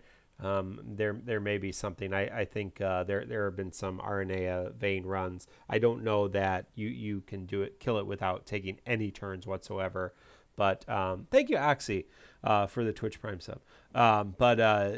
So you can obviously bring in the big guns and try to delay it to heck. It does have quite a bit of HP, so that can be tough. I actually brought Zach to play it safe, and it is nice to have a tank who can just tank the hits because his hits aren't real overwhelming if you can tank it. So like Zach obviously is our best tank right now, but even Warrior Light may be able to handle that. I don't know off the top of my head if it's all physical or all, no, it's magic attacks. So it might be, no, that's melee and magic attacks. So I'm not sure that Galif or Celeste are going to be useful. Vayne's not going to, or Bosch isn't going to be useful particularly. Yes, Edge. Sorry, I forgot Edge. I don't have Edge. So Edge could potentially be very, very useful here. Yes, Speedy Ultra, Vayne, Y'shtola, Aranea, delayed. Yep. So there's your super delay team right now. Vayne, Yish, and Aranea are going to do that. I actually found friend Setzer as I was trying just not to use Aranea in my run. I used, just to let you know, I used Zach, Vayne, and Pestle with friend Setzer, and Setzer was nice to come in for Pestle specifically and use Freeze Joker to make sure that his multiple attacks at the end of his run we're not, because he's taken 2-3 turns in a row, so that he's not gaining any brave, so he's not doing any damage, because he's able to do a couple attacks in a row and then do a big AoE damage, and he can potentially kill your party or kill one of your party members. Like if you bring Cyan for synergy, Cyan does not have a lot of HP compared to all of the other characters. So I will mention that if you guys are trying to carry Cyan through this and you want to show up on the TCC challenge, do not worry, we're not banning Cyan. yeah, we'll have him in there. We're not. No, we can't. We have to encourage Cyan. Yeah, especially if we're banning Pestle, Vayne, and Aranea, then I think we want to see some creative. Did we create? Do we have a TCC? We do challenge? not have a TCC challenge set yet, but I can guess that we're probably going to be banning Penelo and Y'shtola too. I'm not sure who else. Yeah. Those are sticking out to me based on the current call to arms. So generally speaking, the call to arms bans synergy, or the call to arms is any video. Anyone can submit a video to that as long as you clear it. The TCC challenge, Aranea, friend Aranea is out of the picture, and generally synergy. But hey, if you want to bring 1535 Cyan, I did. And it's with Vayne and Aranea. Friend Aranea, I was able to do that, but it is fun. He does, ignore defense, so there's something for that. With a single brave hit. Yeah, well, yeah, whatever. Well, he's getting brave enough that it doesn't really matter. So anything else on this event? We just got it, so you're going to have time to do it. I'm not sure if you mentioned this because I missed the early part of this discussion, but this fight is a lot of HP damage that'll be coming in unless you try to cheese it by delaying all to hell. Yep. You're going to need some healer most likely to deal with that. The Iron Worm will guaranteed do its AoE HP attack on its first turn, and then it will try to repeat it as often as possible. The boss itself of Vayne's Lost Chapter likes to do a lot of HP attacks, and it will chain them with brave hits before, so you can't dodge them 100%. Bring a healer is what I'm trying to say. Yeah, or be ready to find ways to get around it. We've already seen a lot of Y'shtolas, a lot of Penelos, a lot of Paladin Cecil. So all those three, and Paladin Cecil's healing is okay for this. They're generally not doing that much damage, and unless you let him use the super attack, then you might just get KO'd. But yeah. Pay attention to Macnol's Twitter. Pay attention to our Discord. We'll have a more definitive TCC challenge in the next day or two. I'm waiting for a couple more videos to come in before we. Yeah, so submit your videos that you have, and we will develop a called ARM from there. So, yeah, Infamous Element is saying did 4 runs with Vayne, Penelo, Aranea, Zach, Yuri, Rosa, Bosch, Penelo, Vayne, Y'shtola, Ultimecia. So yeah, lots of different options, and there you go. Do we have? We've already gone over 2 hours. Do we have any? Let's see what the actual show length is. No, we. Wait, are we? We're not over 2 hours, right? Because we started late. Not for the actual show. We're getting towards 2 hours. Okay, good. So do you have a question or two, Mino, that you wanted to share for our host discussion tonight? Yeah, we have time to knock these out. These are pretty short. Okay, one of them's a little longer. We can delay to next time. But Anomander asks, do the co-hosts plan to buy the Mog Pass? Which one and why? That's an easy one. I think Mark and I talk about this all the time. At least, if I remember right, we are. I am going to buy the most expensive Mog Pass, which is like $40 for, double character points, 250% summon points, 5 BTs a month, 5 BT tokens a month, and what is it, like 5 or 10 EX tokens? Basically, it amounts to a free EX every 2 months, a free BT every 10 months. Yeah, and the double points. But sorry, as you're saying, but that's like $3 more than the costume pack we have right now. Who knows how they'll change it to the global version. I'll probably just sacrifice costumes. I mean, they can't keep doing 2 new costumes every month, right? Because JP's not coming out with them that fast. So maybe Geo will catch up at some point and they can't keep releasing. I'll just have it substitute one of the costume packs because the costumes repeat. I can always buy them later. Not a big deal. Mark? Yeah, it's not really, as the chat is saying, not really a free burst weapon. Think of it more like a bonus burst weapon. Yeah, I'm going to use my fat stimulus check and put some of that money away and just have Mog passes for the rest of my life. So, thank you, government. No, that's a whole different conversation. Yeah, my plan would be to buy the higher tier Mog Pass and continuously buy that. And yeah, I've kind of gone away. Now, I did buy Tifa's costume, but kind of gone away from that kind of thing. So yeah, no, I like the idea of the Mog Pass. I like the idea of subscription. I like supporting the game. So I'd be very happy to get the Mog Pass. And I would encourage, assuming hopefully the lesser Mog Pass, the cheaper Mog Pass is fairly affordable. So that everybody could take advantage of that, or more people could take advantage of that. That would be nice. Yeah. Kreese, any plans for the Mog Pass? Is particularly appealing to me. I like the idea of having subscription models, so it's something that I feed into the game as a bonus. I get some benefit out of it, and it keeps the game going. We'll see how the prices turn out. Yeah. If they're reasonable, then I'll probably pick up the higher one. You said right now the conversion would put it at $40 a month. Yeah. Yeah. That's a maybe. I'll probably alternate between the cheaper option and the more expensive option, depending on my needs or my interest in the game at a certain time. Yeah. As I said, I like the idea of it. I like being able to throw money at something.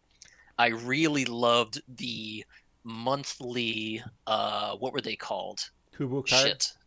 The Kupo card? The Kupo cards. I like the monthly Kupo cards. I hated when it moved to the weekly Kupo cards, but I get the feeling it was the same sort of thing as the realization packs, that they were cheaper as the shorter duration option, so more people bought them, so they were more successful, so they stuck with the shorter, cheaper option, even though it was less efficient in the long run. Hey, this is a tangent, but I don't know that we've ever talked about it on the show. We've talked about it privately.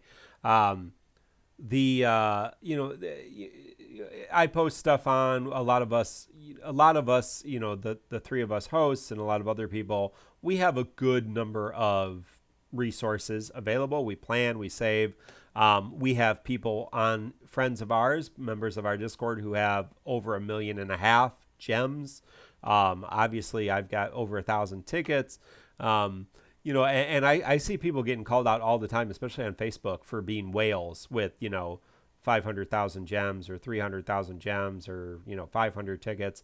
I don't know if you know how this works, but if you're a whale, you don't have 1 million gems. If you're a whale, you have 0 gems because you just pay money to get whatever you want. So you don't have resources. So you spend all your gems, and then if you don't get what you want, you pay money to get more gems to spend them. So I don't know if you all understand how this works, but I'm not speaking to our community. I'm speaking to the Facebook world, who doesn't seem to understand that. Yeah, there are free to play players with over 1 million gems, including some of our friends. So that your gem count doesn't necessitate how much money you've spent on the game. It may, but probably not. Yeah. To add to that, Mark, free to play gems get spent before paid gems. Yeah, I thought it was paid gems first. Am I wrong? No, it is free gems. It's free to play gems first. Yeah. So I haven't touched paid gems since the Tidus fiasco, where I literally hit 0 gems trying to chase Tidus. I don't even want to talk about that. But since then, I'm at above 550k now, and looking at it, I have 120k paid gems, but I have 430k free gems. And at this rate, I don't think I'll ever touch my paid gems. Right. They just keep accumulating. That's just 90k a month for the 2 costumes. 18,000. Yeah, 18,000 gems. 18. Yeah. 18,000. Yep. Yeah. No, right, and it would be expensive to buy, up to 1 million gems. It would be ridiculous. So yeah, why would you do that? That's for sure. All right, well, next question. Okay, last question I think we have time for is, it seems like they keep switching up the update thing for Apple, for iOS and Android. We just this last update we had a problem where Android users once again logged in late. They keep switching No, back. it was Apple that logged in Yeah, late. yeah, sorry, Android sorry. was available right away. Apple's always late. Sorry, right. And then because the last two patches they delayed the update. Like they let Apple update early, but I think people who updated couldn't play the game. So I think they thought that was an imperfect method. So they reverted back to the delayed Apple update this time. They threw apologems as well. But the question from JD Terraforce is, can you think of a better way for them to handle this? And do other games go through it? I can answer the second question. I have heard that other games do go through this. That Apple is the primary offender because there are more checks and balances and gates for apps to have their updates approved by Apple. So they always that's 100% the reason, right? Yeah. Right. So they always take longer. DFFOO is not unique in this. They tried to do the other method, but I think people getting locked out of playing the game was even more infuriating because I know people lost dailies from that because they don't read the in-game announcements. But I mean, as for a better way to do this, I don't know. I think I prefer this to letting Apple update early. I know not everyone can do this, but for me, if I really wanted to play early, and I don't, I think the Apple update came like 5 hours later, less. It was I can, about 6 to 10 hours later. It was almost a half a day. as long as I get my dailies, I don't really care. Yeah. DFFOO is not a stamina-based game. Right. You are not punished for waiting. As long as you do your dailies, you are caught up. So I don't see what the big deal is. If you really, really need a workaround, you can use one of the many I think Android one of the big emulators. issues was just we're stuck in a situation where everyone is told not to go outside and Right, spend right, as right. much time inside as possible. So this month was notoriously bad to do that. Yeah. But And I do think that most people at least can access the emulators if they want to get on early. I don't know how true that is, but like there are like 5 emulators out there, BlueStacks, Nox. If you really, really want to get on early, that's also a possibility. I mean, do you have any thoughts on this, Mark?